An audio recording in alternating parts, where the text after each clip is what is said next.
অনেকে এসে আমাদেরকে প্রশ্ন করেন যে বাচ্চা প্রথম কখন কথা বলা শুরু করবে। তো বাচ্চা আসলে 3 মাস বয়সে যার সোশ্যাল স্মাইল, যেটা মায়ের মুখের দিকে তাকিয়ে হাসা, এটা ডেভেলপ করে। এটাও একটা কথা বলার একটা অংশ, এটা একটা এক ধরনের ইন্টারাকশন। 6 মাস থেকে 8 মাস বয়সে বাচ্চা মুখে যে ভাওয়েলসগুলো আছে, ইংরেজিতে আমরা যেটাকে বলি এই, আই, ও, ইউ, এই শব্দগুলো, আ, উ, এই শব্দগুলো করে। 9 থেকে 10 মাসের মধ্যে সে তখন মা, মাম্মা, বাবা এই ধরনের শব্দগুলো করবে। এটা কোনো মিনিংফুল শব্দ না, কিন্তু সে এই ধরনের শব্দগুলো করছে কিনা সেটা খেয়াল রাখতে হবে।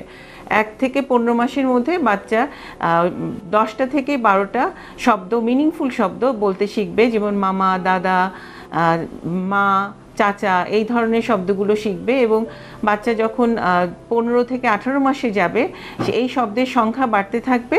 তখন সে 10 থেকে 20টা শব্দ এবং নতুন নতুন শব্দ শিখছে কিনা এই জিনিসগুলো খেয়াল করতে হবে।